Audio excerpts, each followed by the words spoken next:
Karpoori ഠാക്കൂറിന് Bharat Ratna കിട്ടിയതോടെ India മുന്നണിയെ പൊളിച്ച് നിതീഷ് NDയിൽ ചേർന്നു. ഇപ്പോഴിതാ PV നരസിംഹറാവു, ചരൺ സിംഗ്, മലയാളിയായ MS സ്വാമിനാഥൻ അവർക്കും പ്രധാനമന്ത്രി ഭാരതരത്ന കൊടുക്കുന്നതായി അറിയിച്ചിരിക്കുകയാണ്. ഇത് രാഷ്ട്രീയമാണോ? കുറച്ച് രാഷ്ട്രീയം എന്ന് പറയാമാണെങ്കിൽ, പക്ഷേ ഡിസേർവിംഗ് ആണ് ഈ 3 പേര്.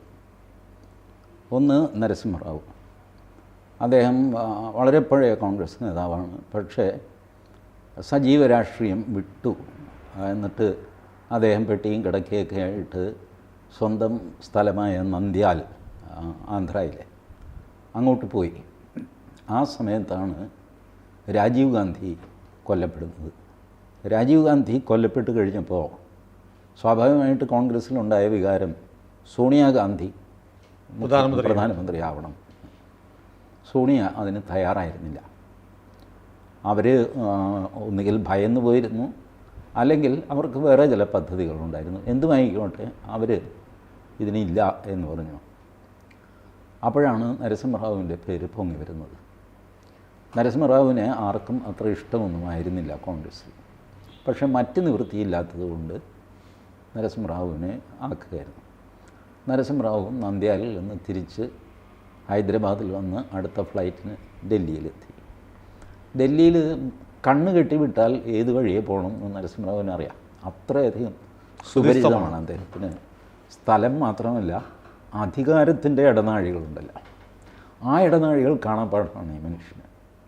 അദ്ദേഹത്തിൻ്റെ സാമർഥ്യത്തെ കോൺഗ്രസ്സുകാർ അണ്ടർ എസ്റ്റിമേറ്റ് ചെയ്തു. അദ്ദേഹം രാഷ്ട്രീയത്തിൽ ഒരുപാട് തന്ത്രങ്ങൾ പയറ്റി, ഒരുപാട് പേരെ നിലയ്ക്ക് നിർത്തി, ഒരുപാട് പേര് ഇറങ്ങിപ്പോയി. അന്നിറങ്ങിപ്പോയ ആൾക്കാരിൽ പ്രമുഖയാണ് നമ്മളുടെ മമതാ ബാനർജി. അർജുൻ സിംഗ് ഇറങ്ങിപ്പോയി. ഇങ്ങനെ ഇപ്പോൾ നമ്മളുടെ രമേശ് ഉണ്ടല്ലോ, രാഹുൽ ഗാന്ധിയുടെ കൂടെ ജയറാം രമേശ് ഇറങ്ങിപ്പോയതാണ്. ജയറാം രമേശ് മമതാ ബാനർജിയുടെ കൂടെ പോയി പിന്നെ തിരിച്ചു വന്നു. കാരണം ഇയാൾക്ക് വാചകടിയല്ല, അതൊന്നുമില്ല. അതുകൊണ്ട് അവർ കാര്യമായിട്ട് നോക്കിയില്ല, ഇയാൾ തിരിച്ചു വന്നു. പലരും തിരിച്ചു വന്നു. ഈ അവസ്ഥയെല്ലാം നരസിംഹറാവു തരണം ചെയ്തു. ഏറ്റവും ബുദ്ധിമുട്ട് അദ്ദേഹത്തിന് ശരത് പവാറിനെ കൈകാര്യം ചെയ്യാനായിരുന്നു. പക്ഷേ ശരത് പവാറിനെ പോലും പുള്ളി മഹാരാഷ്ട്രയിലേക്ക് അയച്ച് ഒതുക്കി. ശരത് പവാർ വലിയ മഹാനാണ്, ശരത് പവാർ പോയാലേ മഹാരാഷ്ട്ര നന്നാവുള്ളൂ എന്നൊക്കെ പറഞ്ഞിട്ട് ഈ പൊക്കി അടിക്കുക എന്ന് പറയില്ല, കിക്കിങ് അപ്വേർഡ്സ്. ഒരു ദുരിതം നമുക്ക് ചവിട്ടിത്താത്താൻ പറ്റിയില്ലെങ്കിൽ നമ്മൾ പൊക്കിയടിക്കും, പിടിച്ച് കൊമ്പത്ത് കയറ്റുക. വൈസ് പ്രസിഡൻ്റ് പ്രശ്നം തീർന്നു. ഇങ്ങനെയൊക്കെ പെരുമാറി അദ്ദേഹം. പക്ഷേ അപ്പോൾ പോലും അന്ന് നമ്മുടെ എക്കോണമി അങ്ങേയറ്റം താന്നു നിൽക്കുകയാണ്. അതായത് VP സിംഗിന് ശേഷം ചന്ദ്രശേഖർ മിനിസ്റ്റർ വന്നു. ചന്ദ്രശേഖർ മിനിസ്ട്രി കോൺഗ്രസിൻ്റെ പിന്തുണയാണ് നിലനിന്നത്. അന്നൊരു നിസ്സാര കാര്യം പറഞ്ഞിട്ട് കോൺഗ്രസ് പിന്തുണ പിൻവലിച്ചു. രാജീവ് ഗാന്ധിയെ സൂപ്പർവൈസ് ചെയ്യാൻ ഹരിയാനയിലെ 2 പോലീസുകാർ പുറത്തുകൂടെ റൗണ്ട് അടിച്ചു എന്ന് പറഞ്ഞൊരു കാര്യം പറഞ്ഞിട്ടാണ് ചന്ദ്രശേഖറിനുള്ള പിന്തുണ പിൻവലിച്ചത്. ചന്ദ്രശേഖർ അതിൽ law and commerce മിനിസ്റ്ററായിരുന്നു Subramanian Swamy. അന്നത്തെ ക്രൈസിസ് മറികടക്കാനായിട്ട് ഒരു $2 മില്യൺ IMFിൽ നിന്ന് ലോൺ എടുത്തു. ലോൺ തരാൻ IMF സമ്മതിച്ചു. കാരണം ലോൺ തരാനുള്ള അർഹത ഭാരതത്തിനില്ല. അത്ര മനോഹരമായിരുന്നു VP സിംഗിൻ്റെയൊക്കെ ഭരണകാലം. ചന്ദ്രശേഖരന് കുറച്ച് ദിവസം കിട്ടിയുള്ളൂ. ഇത് വെച്ചിട്ട് ഈ എക്കോണമി തിരിച്ചു കൊണ്ടുവരാൻ പറ്റില്ല, തൽക്കാലം കുറച്ച് പൈസ വേണം. അപ്പോൾ അന്ന് സ്വാമി നെഗോഷിയേറ്റ് ചെയ്തെന്ന് പറഞ്ഞാൽ വളരെ കടുപ്പപ്പെട്ട നെഗോസിയേഷനായിരുന്നു. അതുകൊണ്ട് അമേരിക്കയ്ക്ക് റീഫ്യൂൽ ചെയ്യാൻ ഒരു സ്ഥലം വേണം. രാജസ്ഥാനാണ് അവർ കണ്ടിരിക്കുന്നത്. രാജസ്ഥാനിലെ എയർപോർട്ടിൽ അവരുടെ പ്ലെയിൻ എന്തോ സിംഗപ്പൂരിൽ നിന്ന് ഇതിലേ ക്രോസ് ചെയ്ത് ഇങ്ങോട്ട് പോകുന്നു. അപ്പോൾ നമ്മൾ പണ്ട് മുതലേ അമേരിക്കയുടെ ഫൈറ്റർ വിമാനങ്ങൾ ഇന്ത്യയുടെ നിലത്തിറങ്ങാൻ പാടില്ല. ഇതാണ് നമ്മുടെ സ്ഥിതി. അമേരിക്ക എന്ന് പറഞ്ഞാൽ വെറുക്കപ്പെട്ട സാധനം. എല്ലാത്തിൻ്റെയും പിന്നിൽ CIA ഗൂഢാലോചന. നമ്മുടെ ചായക്കടയിലും വീട് തീർപ്പ് CIA ഗൂഢാലോചന എന്ന് പറഞ്ഞ് ഇരുന്ന കാലം. അപ്പം അതൊക്കെ ഓർത്ത് ഈ പിണറായി വിജയൻ അമേരിക്കയിലേക്ക് പോകുന്നത് എന്തിനാണെന്ന് എനിക്ക് തോന്നിപ്പോകുന്നു. സർവത്ര ഗൂഢാലോചനയായിരുന്നു. ഈ ദിനേശ് ബീഡിക്കാരും മുഴുവൻ ബീഡി തീർക്കുമ്പോൾ ഗൂഢാലോചനയാണ് തീർത്തുകൊണ്ടിരുന്നത്. ഭയങ്കര ഇപ്പോഴും ഉണ്ട് ഗൂഢാലോചന കോംപ്ലക്സ്. മലയാളികൾക്ക് മാത്രമേ വീട് തീർപ്പില്ലെന്നേ ഉള്ളൂ. അതെ, തെറുപ്പ് നിന്ന് പോയെന്നേ ഉള്ളൂ. അപ്പോൾ സ്വാമി ബോൾഡായിട്ട് പറഞ്ഞു, റീഫ്യൂൽ ചെയ്യാൻ ഞാൻ സമ്മതിക്കാം, പക്ഷേ എനിക്ക് മിനിമം $2 million എനിക്ക് തരണം. ഈ IMF എന്നൊക്കെ പറഞ്ഞു കഴിഞ്ഞാൽ വേൾഡ് ബാങ്ക് എന്നൊക്കെ പറഞ്ഞാൽ ആരാ? അമേരിക്കയാണ്. കാശ് അവരുടെ അല്ലേ ഉള്ളൂ. എല്ലാവരുടെയും കൂടെ ബാങ്ക് എന്നൊക്കെ പറഞ്ഞ് ഇവിടെ കട്ടന്നറ ബ്രാഞ്ച് കമ്മിറ്റിയൊക്കെ പ്രസംഗിക്കും. വേൾഡ് ബാങ്ക്, എന്ത് വേൾഡ് ബാങ്ക്? അമേരിക്കയാണ് നടത്തുന്നത്. അപ്പോൾ സ്വാമിക്ക് ഇതറിയാം. സ്വാമി അമേരിക്കയോട് പറഞ്ഞു, ഉള്ള കാര്യം ഞാൻ പറയാം ചേട്ടാ, എനിക്ക് $2 million തരാമെങ്കിൽ നിങ്ങൾക്ക് റീഫ്യൂൽ ചെയ്യാൻ സ്ഥലം തരാം. സമ്മതിച്ചു. 2 million എടുത്തു. ആ 2 million കയ്യിലുള്ളപ്പോഴാണ് ഈ രാജീവ് ഗാന്ധി ഇത് പിൻവലിക്കുന്നത്. പിന്നെ തെരഞ്ഞെടുപ്പിലേക്ക് പോയി. രാജീവ് ഗാന്ധി കൊല്ലപ്പെട്ടു.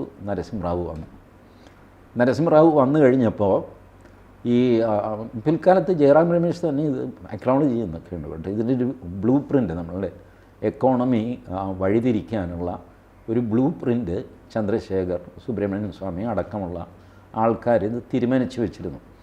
പക്ഷേ അത് നടപ്പാകുന്നതിന് മുമ്പ് അവരുടെ മിനിസ്ട്രി പോയി.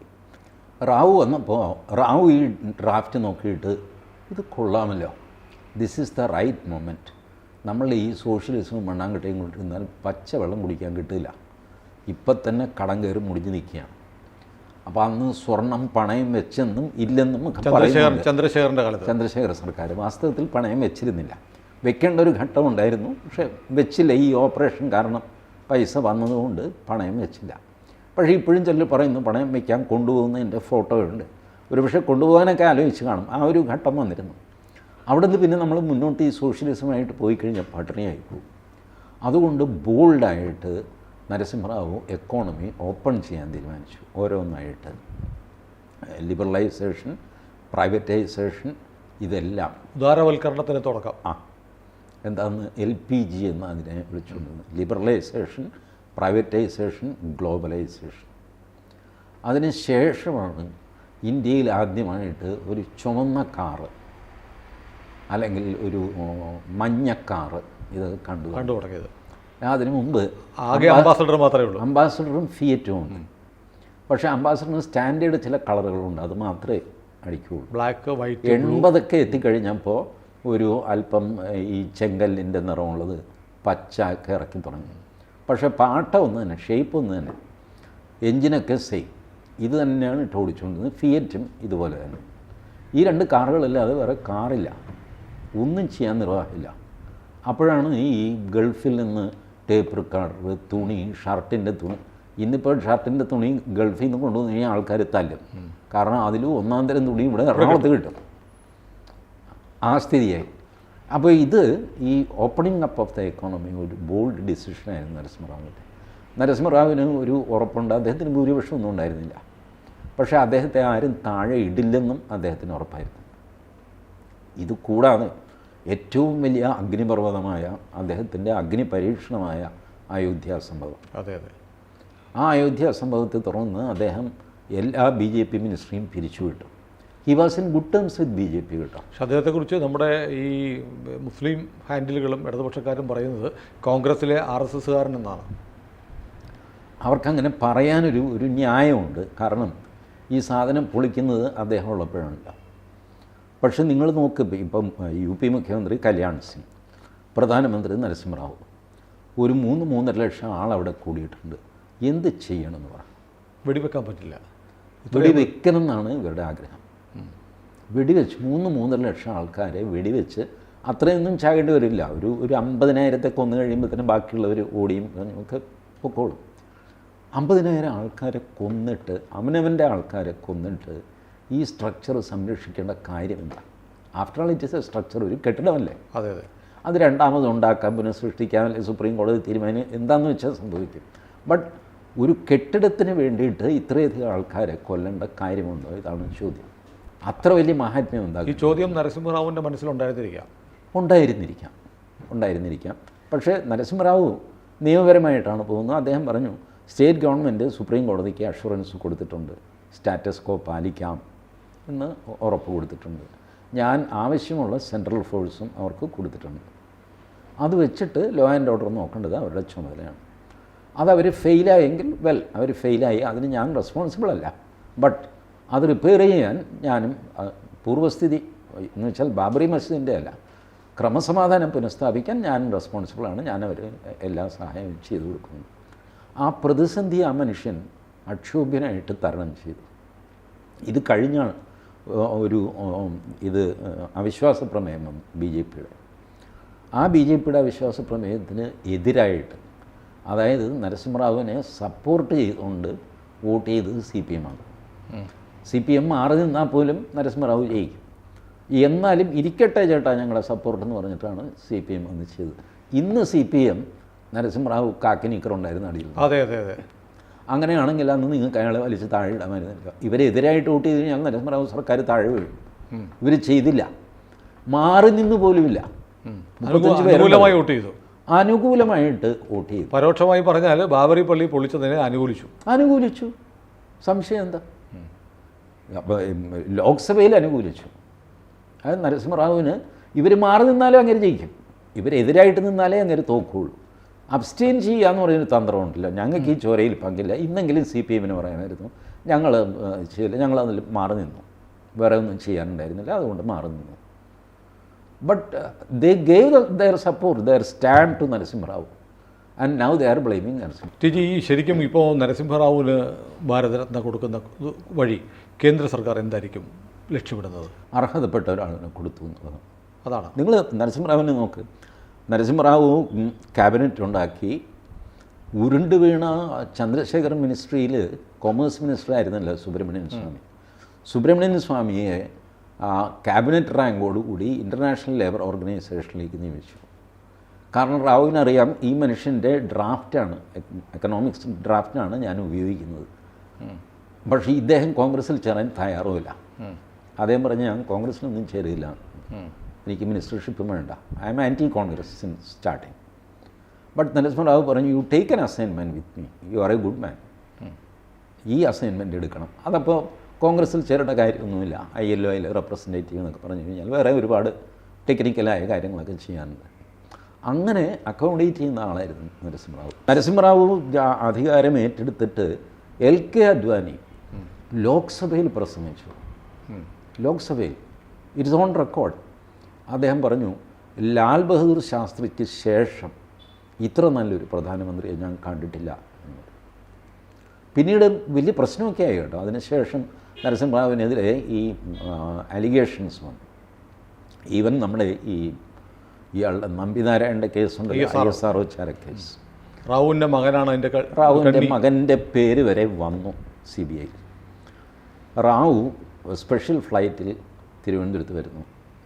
രാജ്ഭവനിൽ താമസിക്കാതെ തൈക്കാട് ഗസ്റ്റ് ഹൗസിൽ താമസിക്കുന്നു. എന്തിനാണെന്ന് ആർക്കും ഇന്ന് വരെ അറിയില്ല. നെക്സ്റ്റ് ഡേ തിരിച്ചു പോകുന്നു. അന്ന് ഇതുപോലത്തെ മൊബൈൽ ഫോണോ മറ്റ് ഇമെയിൽ സൗകര്യങ്ങളോ ഒന്നുമില്ല. ഒന്നുകിൽ കത്തെഴുതണം, അത് റെക്കോർഡാകും. ഫോൺ ചെയ്താൽ അത് റെക്കോർഡാകും. നേരിട്ട് സംസാരിക്കാൻ മാത്രമേ നിർവാഹമുള്ളൂ. തൈക്കാട് ഗസ്റ്റ് ഹൗസിൽ വന്ന് അദ്ദേഹം ആരെ വിളിച്ചു, എന്ത് സംസാരിച്ചു എന്നൊക്കെ ഉള്ളത് അദ്ദേഹത്തിനും ഒരുപക്ഷെ കരുണാകരനും ആർക്കെങ്കിലും അറിയാമായിരിക്കും, വേറെ ആർക്കും അറിയില്ല. ഉടനെ ഈ CBI ഇതിൻ്റെ ക്ലോഷർ റിപ്പോർട്ട് കൊടുക്കുന്നു.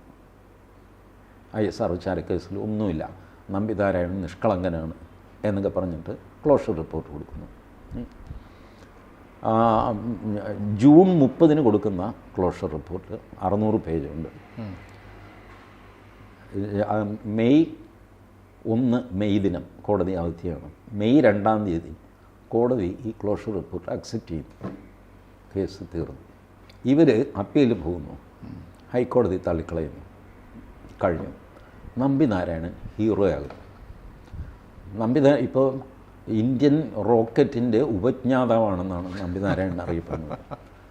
അദ്ദേഹത്തെ അന്ന് ആ കേസിൽ പെടുത്തിയില്ലായിരുന്നെങ്കിൽ ഇന്നും ഉപഗ്രഹമല്ല, മൊത്തം ഭൂമിയെ തന്നെ പുള്ളി ചന്ദ്രനിൽ എത്തിക്കുമായിരുന്നു എന്നുള്ള രീതിയിൽ പുകഴ്ത്തപ്പെടുന്നു. വാസ്തവം അങ്ങനെയൊന്നുമല്ല.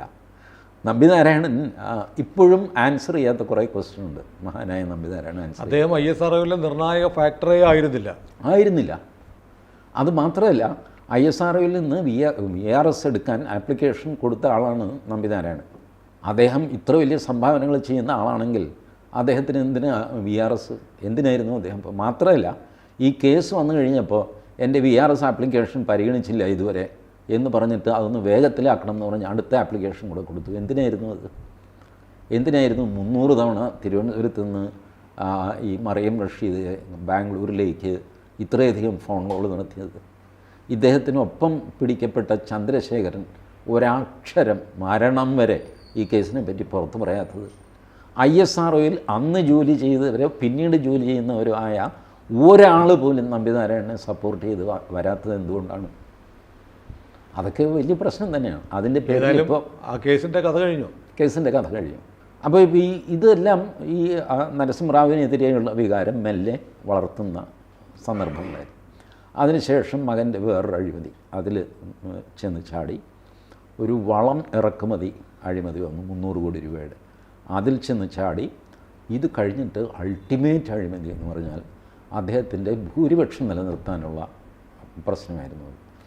അന്ന് ഈ ജാർഖണ്ഡ് മുക്തി മോർച്ചക്കാർക്ക് നരസിംഹറാവു കാശ് കൊടുത്തു. ജാർഖണ്ഡ് മുക്തി ഈ ഷിബു സോറൻ എന്നൊക്കെ പറയുന്ന ഷെഡ്യൂൾ ട്രൈബ് കാറ്റഗറിയാണ്. അദ്ദേഹത്തിൻ്റെ മകനാണ് ഇപ്പോഴത്തെ സോറൻ. ഷിബു സോറൻ ഈ കൈക്കൂലി കിട്ടിയ 3 കോടി രൂപ കൊണ്ടുപോയിട്ട് ബാങ്കിലിട്ടു. അത്രയ്ക്ക് നിഷ്കളങ്കനാണ് കേട്ടോ. കാശ് കിട്ടി ബാങ്കിലിട്ടു, പിടിക്കപ്പെട്ടു. അപ്പോൾ നരസിംഹറാവു സുപ്രീം കോടതിയിലെടുത്ത ഡിഫൻസ് ആ മനുഷ്യൻ്റെ ബുദ്ധിയെ സമ്മതിക്കണം. ഭരണഘടനയിൽ എഴുതിയിട്ടുണ്ട്, തൻ്റെ മന്ത്രിസഭ നിലനിർത്താനുള്ള യുക്തമായ നടപടികൾ എടുക്കാൻ പ്രധാനമന്ത്രിക്ക് അധികാരമുണ്ട്. ആ നടപടിയാണ് ഞാൻ എടുത്തിരിക്കുന്നത്. കാശ് കൊടുത്തു എന്നുള്ളത് പിടിക്കപ്പെട്ടു, ബാങ്കിൽ റെക്കോർഡുണ്ടല്ലോ. ഈ കാശ് കൊടുത്തില്ല എന്ന് പറയാൻ പറ്റില്ല റാവുവിന്.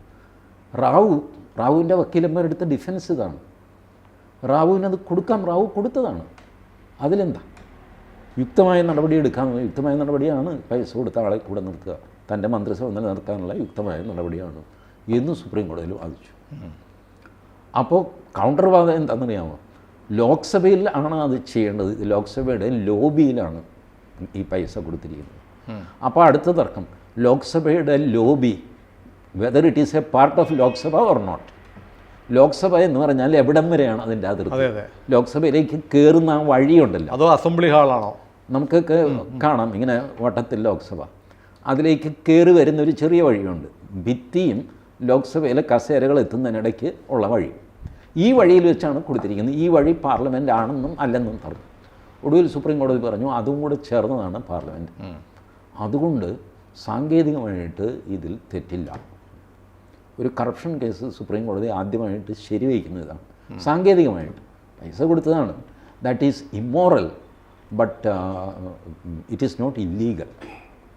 കോടതിക്ക് പലപ്പോഴും വരുന്ന ധർമ്മസങ്കടം ഇമ്മോറലാണെന്ന് കോടതിക്ക് അറിയാം, പക്ഷേ ഇല്ലീഗലല്ല. എന്ത് ചെയ്യും? കോടതിക്ക് ശിക്ഷിക്കാൻ പറ്റില്ല. അതാണ് നരസിംഹറാവു. ആ നരസിംഹറാവു മരിച്ചു കഴിഞ്ഞപ്പോൾ ഈ മഹാഭാവികൾ കോൺഗ്രസ്സുകാർ പൊതുദർശനത്തിന് പോലും വെച്ചില്ല. AICC ഹെഡ് ക്വാർട്ടേഴ്സിൽ കൊണ്ടുപോയില്ല. ഹൈദരാബാദിൽ കൊണ്ടുവന്നിട്ട് നേരെ നന്ദ്യാലിൽ കൊണ്ടുപോയി. ഹൈദരാബാദിലും പൊതുദർശനത്തിന് വെച്ചില്ല ഒരു മനുഷ്യൻ. ഇന്നിപ്പോൾ കോൺഗ്രസിൻ്റെ ഏതെങ്കിലും സമ്മേളനത്തിൽ നരസിംഹറാവുവിൻ്റെ ഫോട്ടോ ഉണ്ടോ? നരസിംഹറാവുവിനെ അവർ ഓർക്കാറുണ്ടോ? ശരി, അദ്ദേഹം ഇത് ചെയ്ത് മുഴുവൻ കോൺഗ്രസ്സിന് വേണ്ടിയിട്ടാണല്ലോ ചെയ്തത്. ഈ പരിപാടി മുഴുവൻ ചെയ്ത് കോൺഗ്രസ്സിന് വേണ്ടിയിട്ടാണ്. അപ്പോൾ അതിൻ്റെ നന്ദിയെങ്കിലും കാണിക്കണ്ടേ? ഇത്രയധികം നന്ദി കേട്ട ഒരു ഏർപ്പാട് കോൺഗ്രസ് വേറെ ആരോടും. എന്തൊക്കെ പറഞ്ഞാലും ആധുനിക ഇന്ത്യയുടെ, ഇപ്പോൾ നമ്മൾ കാണുന്ന ഇന്ത്യയുടെ അസ്ഥിവാരമിട്ടത് നരസിംഹറാവുവിൻ്റെ സാമ്പത്തിക പരിഷ്കരണ നയങ്ങളാണ്. തീർച്ചയായിട്ടും. അതിന് നമ്മൾ അദ്ദേഹത്തെ സല്യൂട്ട് ചെയ്യുന്നു. അതുകൊണ്ടാണ് മോദി അത് മനസ്സിലാക്കിയിട്ടാണ് ഈ ഭാരതരത്ന കൊടുത്തിട്ടുള്ളത്. അർഹത, TG പറഞ്ഞ പോലെ അർഹതപ്പെട്ട അംഗീകാരം തന്നെയാണ്. തീർച്ചയായും. കൂടുതൽ വാർത്തകളും വിശേഷങ്ങളും നിങ്ങളിലേക്ക് എത്താൻ ABC മലയാളം സബ്സ്ക്രൈബ് ചെയ്യുക, ബെൽ ബട്ടണും അമർത്തുക.